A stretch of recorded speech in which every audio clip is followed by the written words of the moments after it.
주장, 마이크로바이옴. 모든 질병은 장에서 생긴다. 히포크라테스. 마이크로바이옴은 암을 사전에 예방하거나 치료하는 핵심적인 역할을 하고 있다. 마이크로바이옴은 장내에 살고 있는 수조 마리의 미생물을 일컫는다. 온코바이옴은 발암물질로 작용하는 미생물을 의미하는 신조어인데 이런 유해균 연구도 최근에 활발히 진행되고 있다. 장내 미생물은 인체 내에서 암세포의 증식 조절, 세포 자살 유도, 염증 조절, 면역 시스템 조절, 음식과 약의 대사 조절에 관여한다. 미생물은 자신만의 고유한 DNA를 가지고 있기 때문에 제2의 게놈이라 불리기도 한다. 완벽한 DNA 세트를 가진 작은 생명체가 장내에 거주하면서 우리에게 영향을 끼치고 있는 것이다. 농경시대 이전의 인류는 현대인보다 훨씬 많고 다양한 종류의 미생물을 장내에 가지고 있었다. 수백만 년 동안 인류가 맨발로 땅을 밟고 섬유질과 미생물 함유량이 많은 자연 상태의 음식을 먹으며 생활한 결과다. 위생이라는 명목하에 항생제를 과용한 결과 항암작용을 하는 미생물이 장내에 더 이상 생존하기 어려워졌다. 이러한 생활습관의 변화는 유익한 마이크로바이옴도 사라지게 만들었고 최종적으로 암을 유발하고 있다. 항균 비누를 멀리하고 땅을 밟으며 생활하라.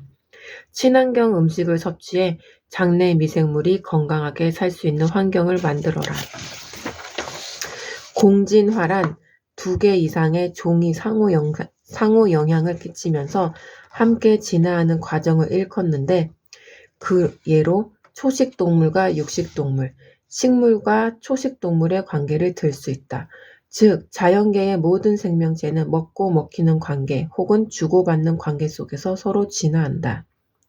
마이크로바이옴과 인간 역시 이러한 공생관계 속에서 진화를 거듭해왔다. 세포 소기관인 미토콘드리아도 박테리아에서 기원했는데 이는 공생의 한 예라 할 수 있다. 공생은 2개의 다른 종류의 생명체가 서로에게 유익한 작용을 하는 것이다. 미토콘드리아는 생명을 유지하는 데 필요한 에너지의 90% 이상을 대사를 통해 생성한다. 즉, 대사의 관점에서 암에 접근하면서 미토콘드리아를 빼놓고 얘기할 수는 없다. 미토콘드리아의 건강이야말로 가장 근본적인 암 치료를 할 수 있다. 수많은 연구 결과에서 미토콘드리아의 DNA 변이가 암을 유발한다는 사실이 밝혀졌다. 즉, 한때 미생물이던 미토콘드리아가 진화 과정을 거쳐 인간 세포 내로 들어오게 됐고 상호작용을 통해 암을 유발하거나 억제하는 단계까지 이른 것이다. 미생물 수는 인간을 이루는 세포의 수보다 약 10배 많다. 인간 몸속에 존재하는 세포의 약 90%는 인간 세포가 아니라 미생물의 것이다. 입부터 항문까지 이어지는 소화기관은 미생물의 보고라고 해도 과언이 아니다. 소화기관 중에서 대장은 미생물이 가장 많이 서식하는 곳이다. 인체에는 수많은 미생물이 살고 있다. 그리고 우리 몸에 서식하고 있는 미생물 종류는 우리가 어떤 생활 습관을 갖고 있느냐에 따라 결정된다. 글리코바이옴이라고 불리는데 탄수화물 대사와 관련한 유전자를 많이 가지고 있기 때문에 인체의 탄수화물 대사에 간접적으로 관여한다. 즉, 인체가 다량 영양소와 미량 영양소를 대사하거나 합성하려면 박테로이데스, 베타이오타오미클론이 반드시 있어야만 한다. 대표적인 대사질환인 비만과 당뇨가 마이크로바이옴과 연관이 있다는 수많은 연구 결과가 이를 입증한다. 마지막으로 병원성 미생물이 있다. 여기에 속하는 미생물은 인체에 유해하게 작용한다. 만약 병원성 미생물의 숫자가 일정 수준을 넘어서면 질병을 일으킨다. 헬리코박터 파이로리가 그 예다. 헬리코박터 파이로리는 위 내벽에 상처를 내고 염증을 일으켜 림프종을 유발한다. 이러한 과정이 반복되면 최종적으로 위암이 발생한다. 건강을 적절히 유지하려면 유익균과 유해균이 적절히 균형을 맞춰야 한다. 미생물 개체의 균형이 깨져서 미생물 환경이 무너지는 현상을 장내 미생물 불균형이라고 한다. 장내 미생물 불균형은 암을 비롯해 자가면역질환, 비만, 천식, 자폐증, 장염, 정신병 등을 유발한다. 또한 장내 미생물 균형은 백신의 효능을 떨어뜨리기도 한다. 건강하지 않은 식단, 항생제, 소독제 등은 마이크로바이옴 생태계를 파괴해 유익균은 줄이고 유해균은 늘린다. 대장암 환자의 장내 미생물을 조사한 결과 푸소박테리아 수치가 현저하게 높은 반면 클로스트리디아 수치는 낮았다.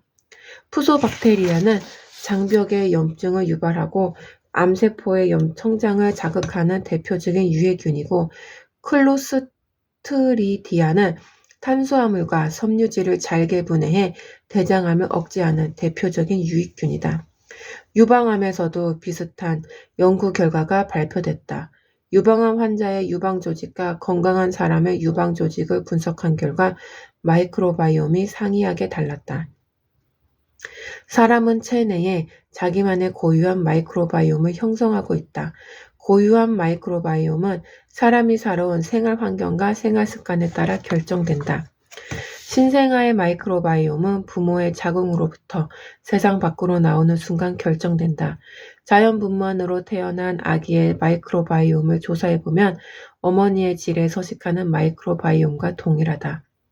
아기가 태어난 다음부터는 어머니로부터 받는 모유와 생활 환경에 의해 마이크로바이옴 형성이 결정된다. 아이가 먹고 만지고 입에 넣는 모든 것에는 미생물이 존재하고 결국 아이의 몸속으로 들어와 마이크로바이옴을 형성한다. 생후 6개월에서 3세까지의 영아기 동안 체내에 서식하는 미생물 종류와 수는 계속 증가한다. 유아의 장에는 약 100종류의 미생물이 서식하는데 성인이 되면 그 수가 1000종으로 늘어나며 그들이 체내에서 하는 역할도 변한다.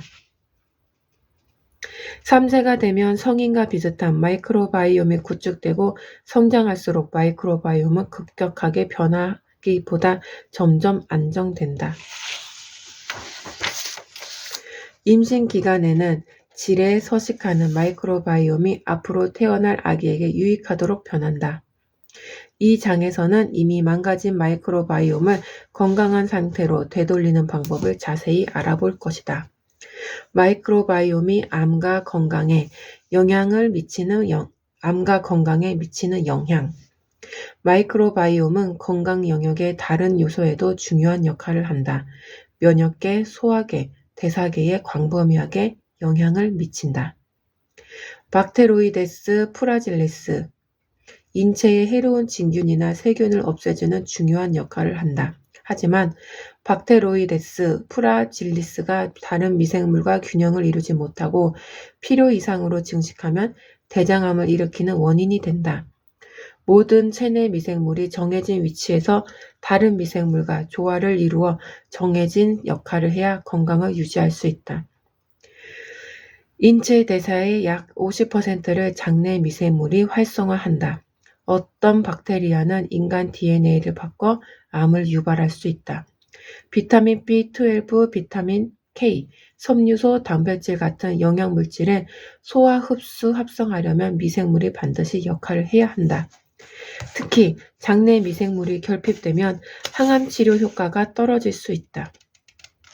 유익균은 악액질을 개선해 염증, 근위축, 식욕부진과 같은 증상을 줄여준다. 음식으로 섭취한 콩은 마이크로바이옴에 의해 발효되는데 그때 함께 생성되는 대사산물이 에스트로겐 대사에도 긍정적으로 혹은 부정적으로 영향을 끼친다. 면역 시스템의 개인 트레이너 마이크로바이옴. 마이크로바이옴은 면역 시스템을 효율적으로 훈련시킨다. 마이크로바이옴은 면역 시스템이 인체에 안전한 것과 안전하지 않은 것을 인지할 수 있도록 돕는다. 마이크로바이옴 환경이 깨져버리면 면역 시스템은 정상과 비정상을 구분할 능력을 잃어버린다. 과민성 알레르기 질환, 자가면역 질환, 염증 반응 등이 그 예다. 항생제를 비롯한 살균과 소독이 현대사회에 만연해지자 몸속에 살던 유익한 마이크로바이옴은 갈 곳을 잃어버렸다. 장 점막에는 전체 면역세포 중 80% 이상이 살고 있다. 장내 미생물의 도움 없이는 장 점막에 살고 있는 면역세포가 제 기능을 발휘할 수 없다. 마이크로바이옴과 면역 시스템이 깊은 관련이 있다는 사실은 논란의 여지가 없다. 중요한 것은 장 내에 존재하는 마이크로바이옴을 유해균이 아니라 유익균으로 가득 채우는 데 있다. 마이크로바이옴에 악영향을 끼치는 요소, 마이크로바이옴이 외부 요인으로부터 공격받았다 할지라도 대부분 정상 상태로 돌아온다. 현대인의 마이크로바이옴 생태계가 파괴되면서 암 환자가 기하급수적으로 늘었다는 사실을 잊어버리면 안 된다. 마이크로바이옴을 공격하는 외부 환경 요인이 무엇인지 철저히 파악하고 그것으로부터 더 이상 공격받지 않도록 사전에 대비해야 한다. 제왕절개가 마이크로바이옴과 무슨 상관관계가 있는 것인가? 답은 간단하다. 아이가 태어날 때 처음으로 접하는 미생물이 무엇이냐에 따라 아이의 마이크로바이옴이 형성되기 때문이다. 제왕절개로 태어난 아이는 부모의 피부에 서식하는 미생물과 난생 처음으로 맞닥뜨린다. 포도상구균 같은 미생물이 이에 해당한다. 반면에 자연분만으로 태어난 아이는 엄마의 질을 통과해 세상 밖으로 나오기 때문에 질에 거주하는 미생물과 난생 처음으로 맞닥뜨린다. 임신을 하면 앞으로 태어날 아이에게 유익한 작용을 하는 미생물이 엄마의 질에 자연스럽게 서식한다. 자연분만으로 태어난 아이의 마이크로바이옴은 이러한 유익균으로 가득 차는 것이다. 아이가 날 때 처음 접하는 미생물은 앞으로의 면역 시스템 발달에 큰 영향을 끼친다. 최근 연구 보고에 의하면 제왕절개로 태어난 아이는 아동기 전반에 걸쳐 천식, 알레르기 질환, 자가면역 질환에 걸릴 확률이 높다. 제왕절개로 태어난 아이는 자연분만으로 태어난 아이보다 과체중이 될 확률이 26%, 비만이 될 확률이 22% 높았다. 아이와 산모의 건강을 위해 반드시 제왕절개 분만을 해야 할 상황이 있다. 이러한 상황에서도 아이의 마이크로바이옴을 형성하도록 우리가 할 수 있는 것이 있다. 제왕절개로 태어난 아이에게 산모의 질 분비물을 비벼주는 것이다. 이렇게 함으로써 아이의 질에 존재하는 미생물을 아이에게 전달해 건강한 마이크로바이옴을 형성할 수 있다. 음식, 모유수유, 유전자 변형식품, 저섬유질 음식, 아이의 마이크로바이옴과 면역 시스템에 가장 큰 영향을 끼치는 영양학적 요소는 무엇일까? 바로 모유수유다.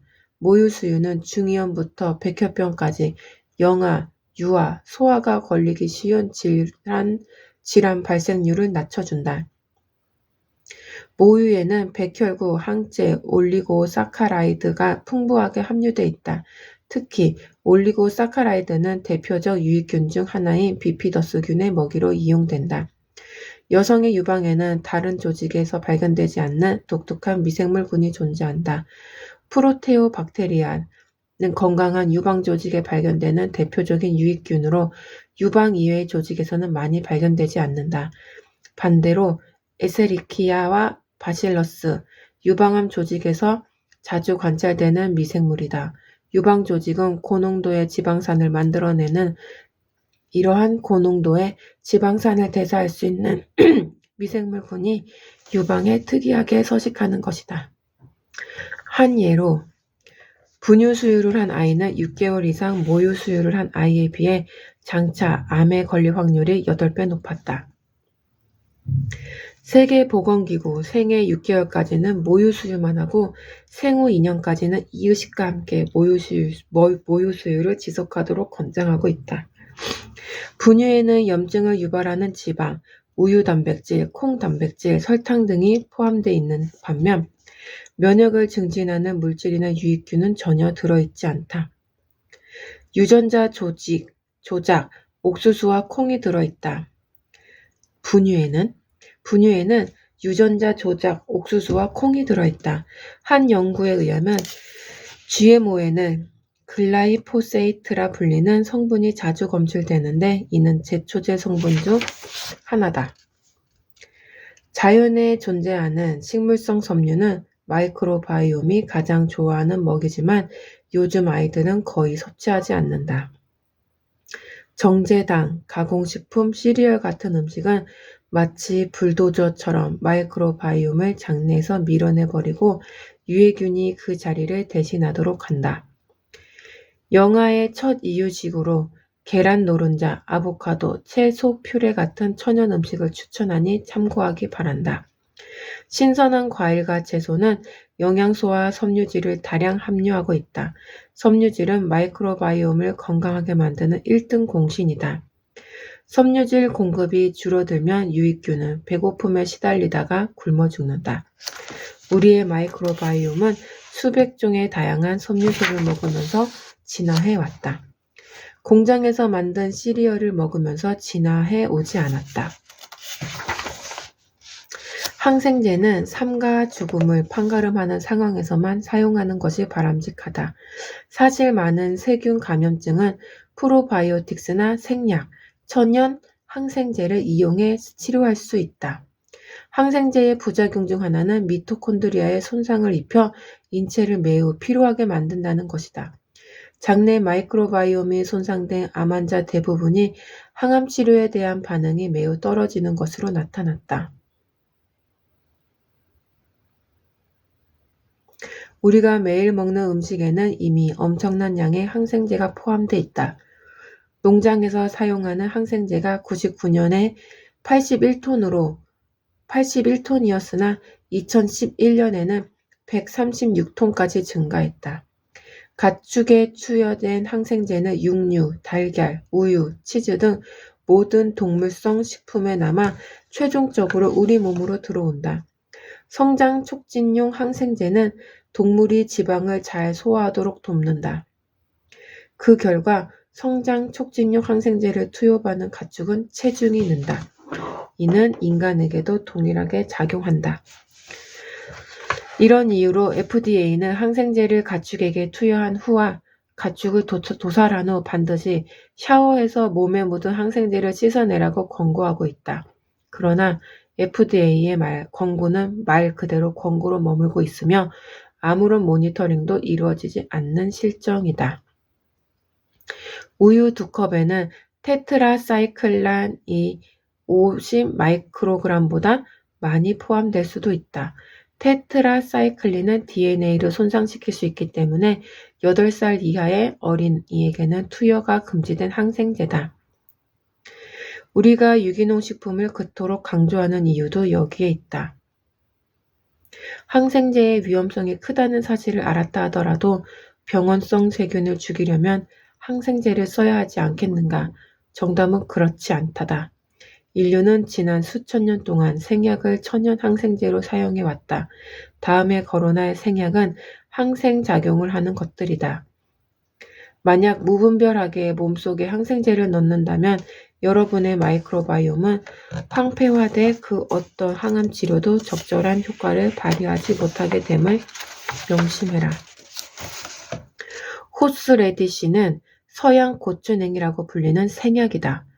호스레디시는 글루코시놀레이츠라는 항암 성분 화합물을 함유하고 있는데 이 물질은 발암 물질을 해독하며 염증을 중화하고 암세포가 성장하지 못하도록 한다. 오레가노 향신료로서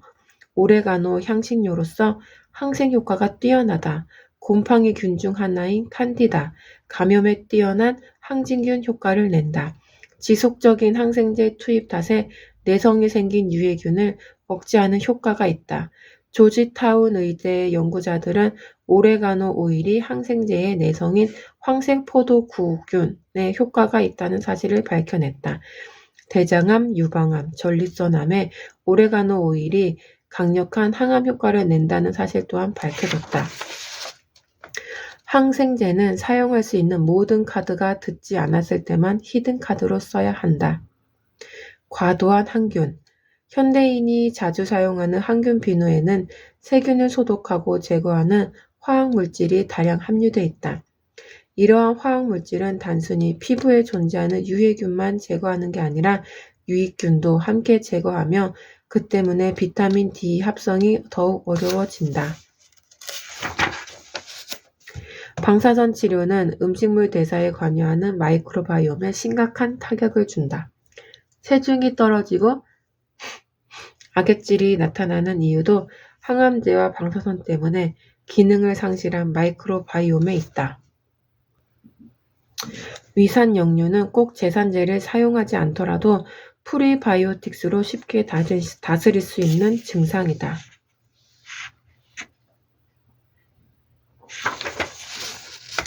대사기능 정상화를 위한 마이크로바이옴 생태계 살리기. 마이크로바이옴이 섭취한 음식에 따라 역동적으로 반응한다는 점은 우리 몸이 다양한 식습관에 빠르게 적응할 수 있다는 의미다. 세포 하나하나 속에 존재하는 유전자가 음식물에 반응하는 속도보다 마이크로바이옴이 반응하는 속도가 훨씬 빠르다.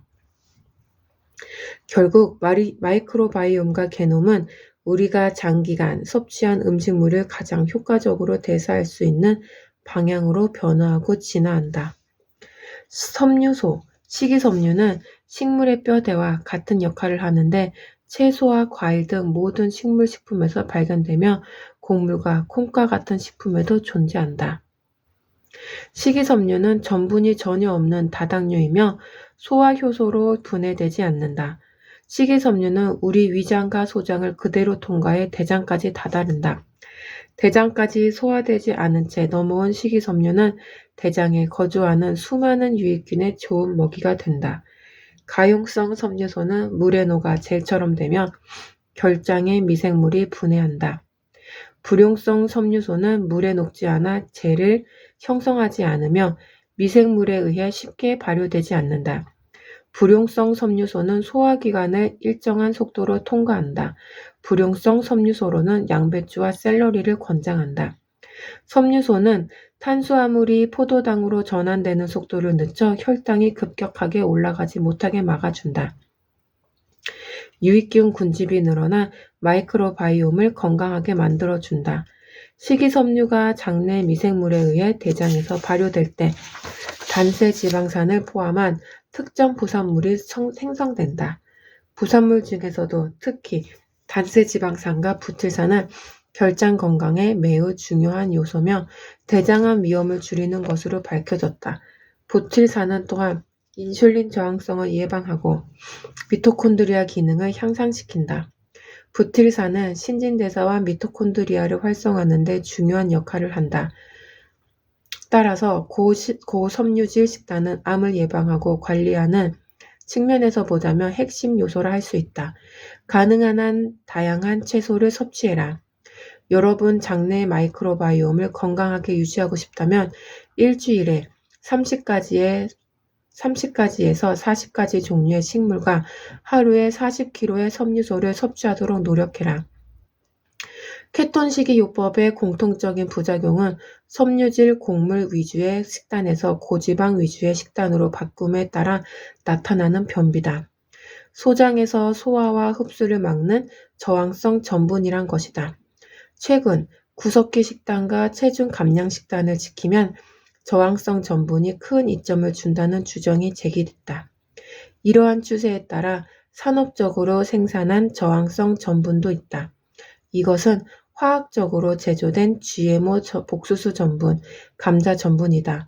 이 식품은 철저히 상업적인 측면에서 개발된 것이며 절대로 우리의 건강을 돕자고 개발된 식품이 아니다. 상업적으로 만든 저항성 전분은 마이크로바이옴을 파괴하기 때문에 절대 추천하지 않는다. 프로바이오틱스 대 프로바이오틱스. 프로바이오틱스는 살아있는 미생물이며 프로바이오틱스는 그들의 먹이다. 프로바이오틱스는 살아있는 미생물이며 프리바이오틱스는 그들의 먹이다. 프리바이오틱스, 이눌린, 프록토 올리고사카라이드는 유해균인 클로스트리디아의 성장을 억제하고 변비와 설사를 예방하며 간 질환 환자의 암모니아 수치를 낮추는 데 도움이 되는 것으로 밝혀졌다. 8가지 병원성 세균을 예방한다. 프리바이오틱스는 살모넬라 및 캄필로박터를 포함해 적어도 8가지 병원성 세균을 예방한다. 항암제 치료나 항생제 치료를 받으며 보충제로서 프리바이오틱스와 프로바이오틱스 치료를 병행하고 싶다면 하루 800에서 1000억 CFUS를 섭취하라고 권장한다.